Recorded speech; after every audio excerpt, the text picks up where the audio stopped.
Hi, welcome to Essential IT and Security Skills. I'm Charles Redman, Master Trader, here to guide you through the essentials that you are going to need to land the job that you are looking for. In this series, we're going to talk about essential PC skills. I'm going to walk you through everything from software to hardware. Most people know me as a cybersecurity expert. Well, I couldn't have gotten there without learning the basics first. That's what this series is going to do. And then we'll move on in some later series with some more advanced concepts and techniques. But remember, it all starts with the basics. It starts right here, the essential PC skills. Technician. In this segment, we're going to talk about the internet. I'll explain how the internet works, teach you how to connect to the internet, use the internet application protocols, and some basic troubleshooting.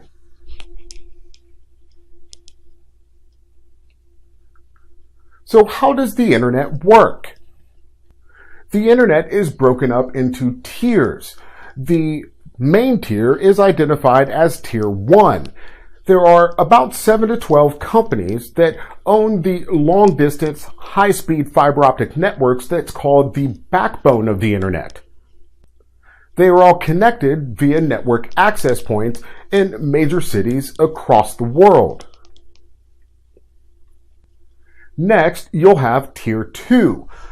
This is where your larger ISP providers like Comcast provide internet access. And then you have Tier 3, which breaks down the Tier 2 networks into even smaller regional networks. So why do we need all three tiers? Well, it's for built-in redundancy. It provides for decentralization, which means it can easily adapt to network failures regardless of the geographic location. The most common protocol used on the internet is TCP/IP. Many of the services that we use, like HTTP, are built on the TCP/IP protocol.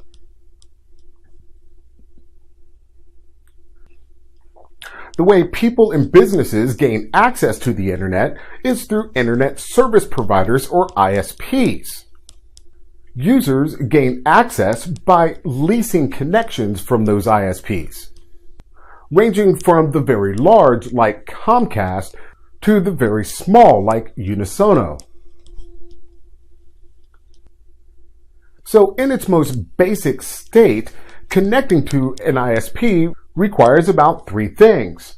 First, hardware for the connectivity. This is accomplished by either a modem, either a DSL modem or cable modem, or some other high-speed connection. Next, software to manage your protocols. This is what's going to govern your connection and data flow, and software to manage your services, like web browsing and email. Usually you'll have a technician show up to your home or business that will install your equipment and any applications you need to get connected. Then they should verify that the connection is working.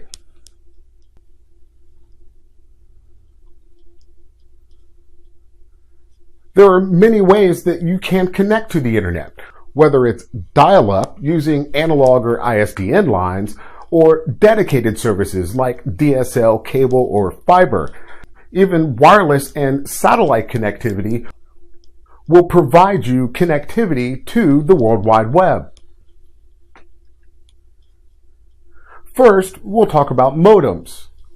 The term modem is actually an abbreviation for modulator demodulator. What it's doing is it turns analog signals into digital signals and then digital signals back into analog. Understanding that your computer can only understand digital signals.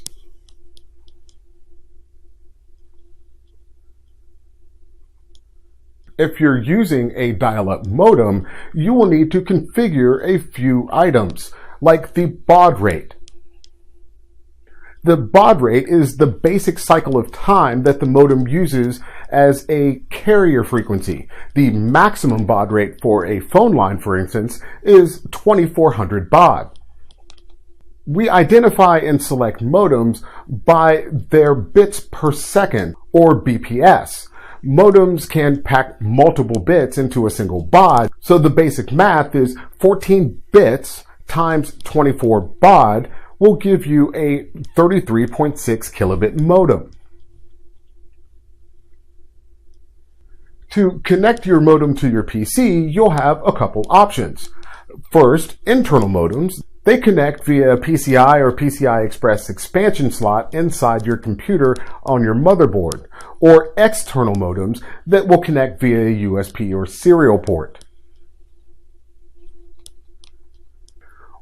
With dial-up networking, you need to provide several pieces of information, like the dial-up phone number, your username and password, that's usually provided to you by your ISP, and then any other special configuration parameters required for your equipment. You do this in the Network and Internet Connections option in Windows XP, or in the Network and Sharing Center in Windows Vista.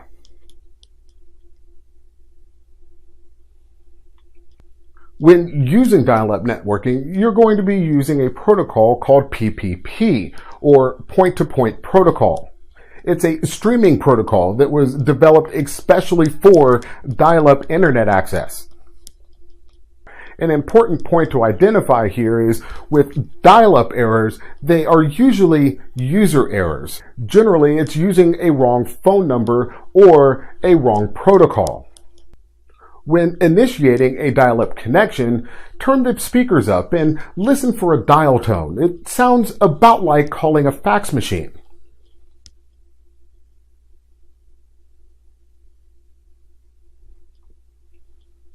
The next type of analog signal to deal with is called ISDN, or Integrated Services Digital Network.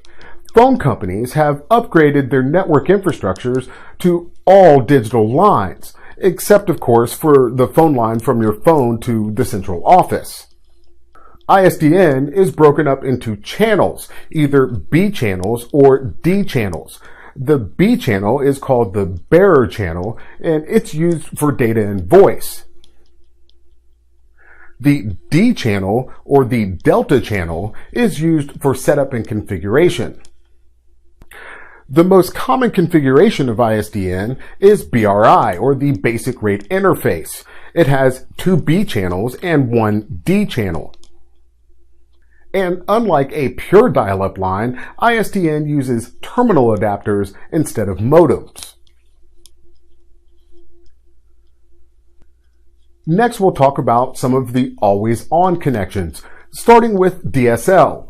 DSL is short for Digital Subscriber Line. It uses your regular phone line, but it has special equipment on both ends. DSL offers up to 384 kilobits upload and up to 6 megabytes or a little more download. However, you must be within 18,000 feet of the closest main phone service switching center.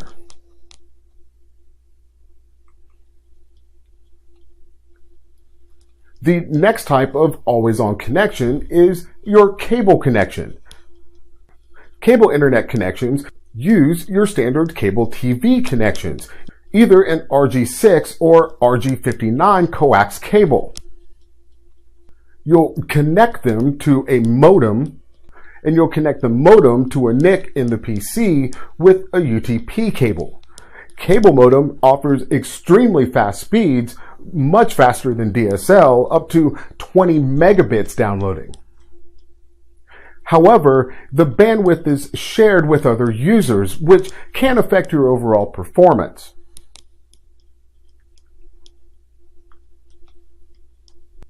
Next is fiber.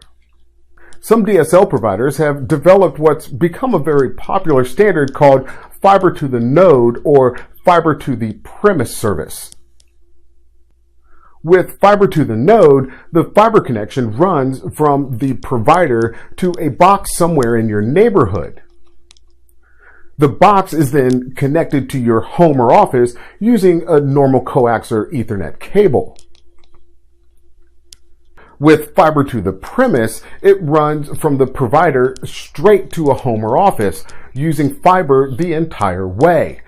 Then, once inside the home or office, you can use any standard cabling or even wireless. One of the more popular fiber to the node services is AT&T's UVerse, which offers speeds up to 24 megabytes for downloads and 3 megabytes for uploads.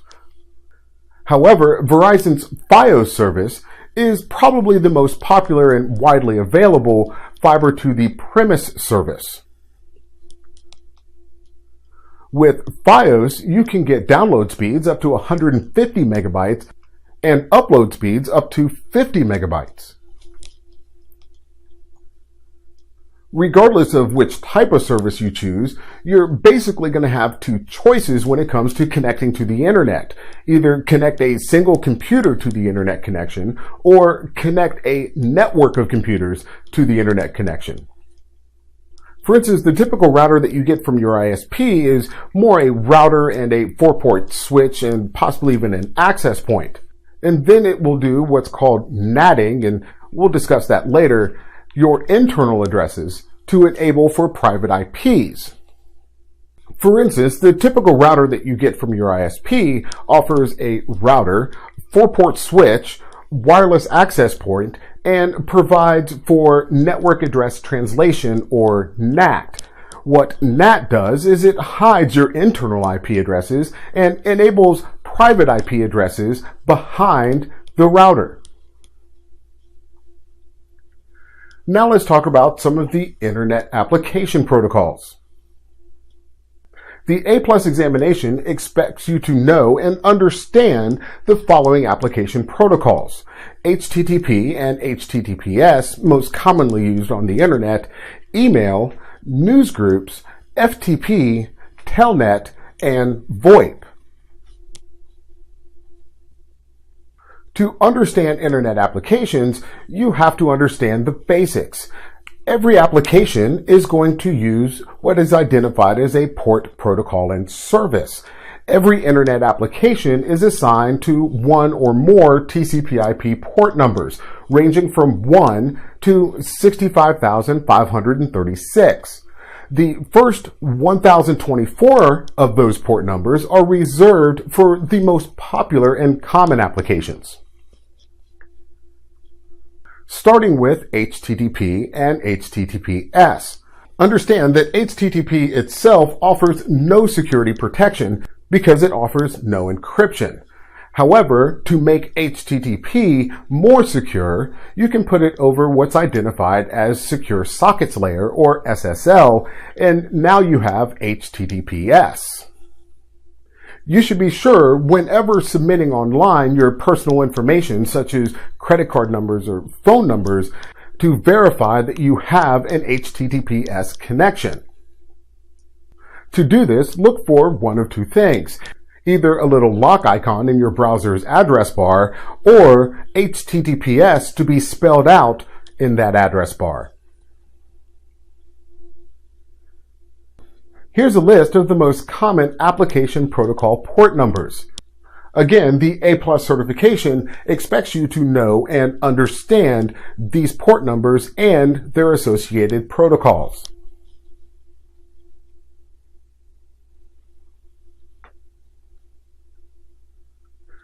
Next, we'll talk about email. Probably the most popular email programs are Microsoft Outlook and Mozilla Thunderbird. However, both of them are using the same protocols, starting with POP3, or Post Office Protocol version 3. This is a protocol only used for receiving mail. However, POP3 has given way to IMAP, or the Internet Message Access Protocol. This provides for better synchronization between your device and the home server. Regardless of the protocol that you're using to receive your mail, you are going to be using the same protocol to send mail. That is the SMTP, or the Simple Mail Transfer Protocol. Email isn't the only way that we send data back and forth. For instance, you can use the File Transfer Protocol, or FTP. This is primarily used to share files. The address usually looks like ftp.whatever.com. It requires an FTP server on the other end and an FTP client on yours. However, some web browsers can also support FTP exchange. It's important to bear in mind, however, that FTP is a clear text protocol. It sends your username and password in the clear. Another clear text-based terminal emulation program is called Telnet. Telnet has mostly been replaced by Secure Shell, or SSH. Next, we have SFTP, which is Secure FTP. It really is nothing more than FTP running across a secure shell tunnel. And VoIP. The most common VoIP application protocol is the SIP, or Session Initiation Protocol. This, along with your cell phone, is the primary reason why your home phone has gone away. Two of the most popular ways to set up a VoIP system are either to use a dedicated VoIP phone, like the ones that Cisco makes, or use a small VoIP phone adapter that can interface with your existing analog phones.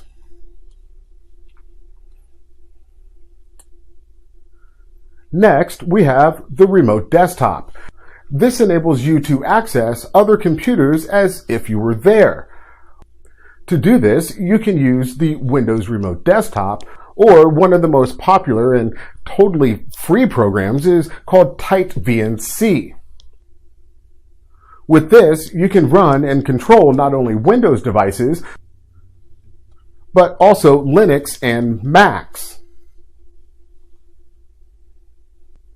Windows Remote Desktop program is an excellent tool for managing headless servers, for instance, like a NAS. To access it, just simply go to Start and then Run or Start Search and then type MSTSC. Or you can go to Start and then All Programs, Accessories, Communications, and then click on Remote Desktop. Here's a look at Windows Remote Desktop, both the Remote Desktop and the Remote Assistants.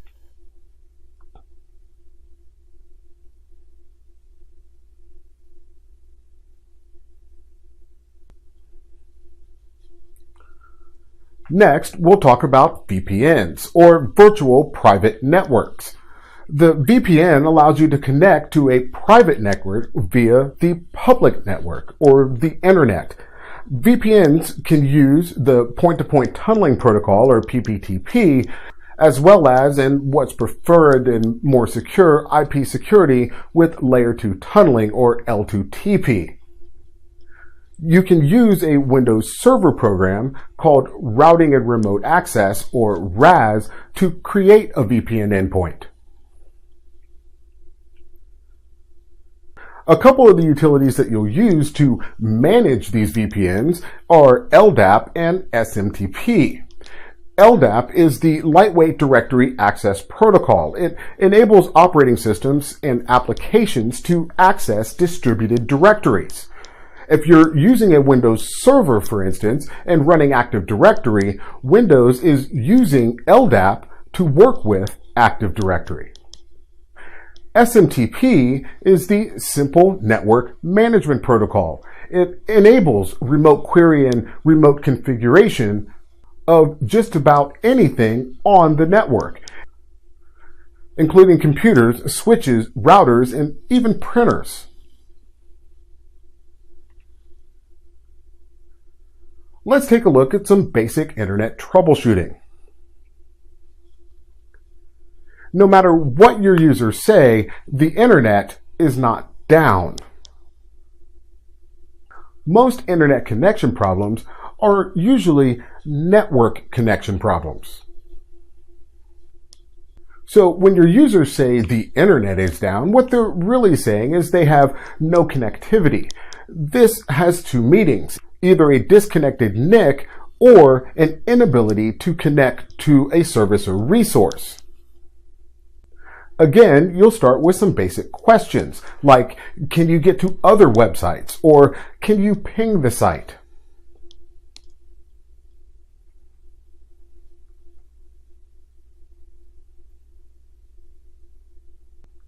Always try pinging the site first. If that doesn't work, then you can flush the DNS resolver cache. You'll do this by typing in ipconfig /flush DNS.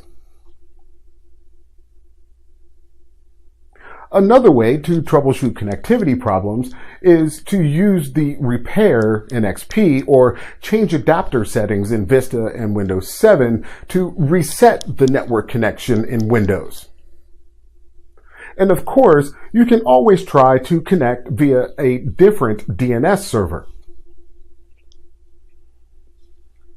For limited connectivity problems, that usually points to a DHCP problem. Of course, that's assuming that you're connected to a DHCP server. If you receive an ARPA address, or an address that starts with 169.254, you either have a problem with DHCP, or you're just not connected to the network. With local connectivity problems, it means that you can access network resources, but not the internet. This is a classic symptom of a down DHCP server. However, you might also have a problem with your router. Try pinging the default gateway and see if it responds. If it's successful, look at its configuration through the router's configuration webpage, especially the WAN side of your connection.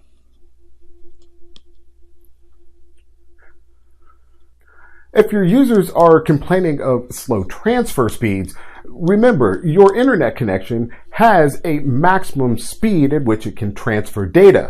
If you divide the connection between multiple programs trying to use the internet, all of those connections will connect very slowly. The best way to determine if this is a problem is with Netstat. With Netstat, you can tell which programs are connected to which addresses and usually by which protocol they're using. And this can help you track down connection hogging programs.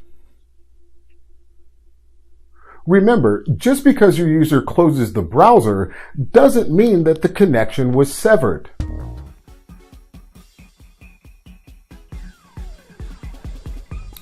There you have it. It's pretty simple. Remember, everything starts with the basics. Once you have these understood, everything gets a whole lot easier. If you have any questions or even just a comment, feel free to leave them below, and I do read each and every one of them. I'll see you next time.